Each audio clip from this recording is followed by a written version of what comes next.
ഇനി മോൻ വരച്ചില്ല എന്ന് പറഞ്ഞിട്ട് എന്റെ അടുത്ത് ഇനി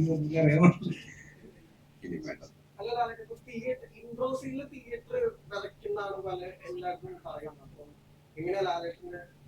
വിറയ്ക്കുമോന്നൊക്കെ എനിക്ക് പറയാൻ പറ്റില്ല. കുഴപ്പമില്ല തോന്നുന്നു. അങ്ങനെയല്ലല്ലോ, ഒരു പ്രസന്റ് ചെയ്യുന്ന രീതിയാണല്ലോ ഇൻട്രഡക്ഷൻ എന്ന് പറയുന്നത്. ആ സിനിമയിൽ ഒരാളെ കാണാൻ കാത്തിരിക്കുമ്പോൾ അയാളെ പ്രസന്റ് ചെയ്യുന്ന ഒരു ത്രില്ലാണ്, അതൊരു സ്കില്ലാണ്. ആ സ്കിൽ ഈ സിനിമയിൽ ഉണ്ടായിരിക്കാം. നീ കണ്ടിട്ടേ പറയാൻ പറ്റുള്ളൂ. ഇനി മോൻ വരച്ചില്ല എന്ന് പറഞ്ഞിട്ട് എന്റെ അടുത്ത് ചേട്ടാ, ഇപ്പൊ മലൈക്കോട്ടെ വാലിബൻ ആരാണ്?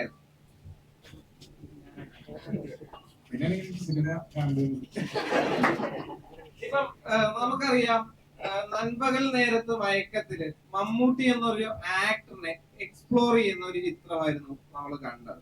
ഇപ്പൊ നേരെ മറിച്ച് മോഹൻലാൽ എന്നൊരു നടനുമായി ഒരു താരമായി എത്താൻ നേരത്ത് ഒരേ സമയത്ത് മോഹൻലാൽ എന്നൊരു നടനെയും താരത്തെയും ഒരേ ടൈമിൽ തന്നെ യൂസ് ചെയ്യുന്ന ഒരു ചിത്രമായിരിക്കും മലൈക്കോട്ടെ വാലിബൻ.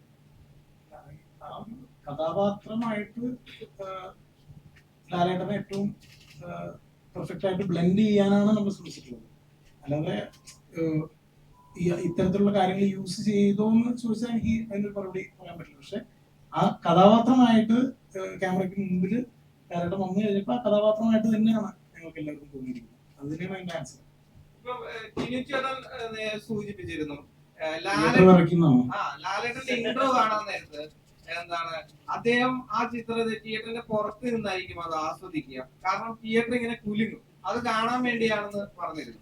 അപ്പം യഥാർത്ഥത്തിൽ ഈ മലൈക്കോട്ടെ വാലിബൻ തിയേറ്റർ ഇറക്കി മറിക്കുമോ?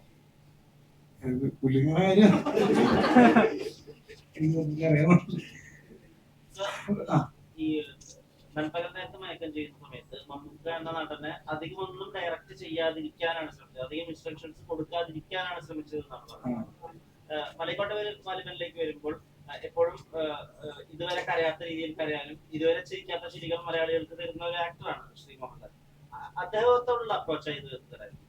അതിൽ നിന്ന് കുറച്ചുകൂടി വ്യത്യാസമായിരുന്നു. ഇതിനകത്ത് ഇതിലൊട്ടും തന്നെ ഇൻസ്ട്രക്ഷൻസ് കൊടുത്തില്ല എന്നുള്ളതാണ്.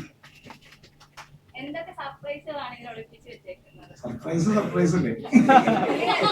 ഇതൊരു ബാഹുബലി പോലെ ഇത് സെക്കൻഡ് ഹാഫ്, ഇനി വരാൻ പോകുന്നത് ഫസ്റ്റ് ഹാഫ്, അങ്ങനെയൊക്കെ ചില കാര്യങ്ങൾ കേൾക്കുന്നുണ്ട്. അങ്ങനെ അതിൽ എന്തെങ്കിലും സത്യമുണ്ട്? ഇതിന്റെ രണ്ട് ഭാഗങ്ങളായിട്ട് വരാൻ സാധ്യതയുണ്ട് എന്നൊക്കെ പറയുന്നുണ്ട്. അത്തരത്തിൽ പ്രേക്ഷകർക്ക് പ്രതീക്ഷിക്കാൻ കഴിയുന്ന രീതിയിൽ, നമ്മളോട് പങ്കുവെക്കാൻ കഴിയുന്ന രീതിയിലുള്ള സർപ്രൈസുകൾ ഉണ്ടോ? നിലവിലില്ല. സിനിമ ഇറങ്ങി കഴിഞ്ഞിട്ടുള്ള സർപ്രൈസസ് ഉണ്ടെന്ന് വിചാരിക്കാം.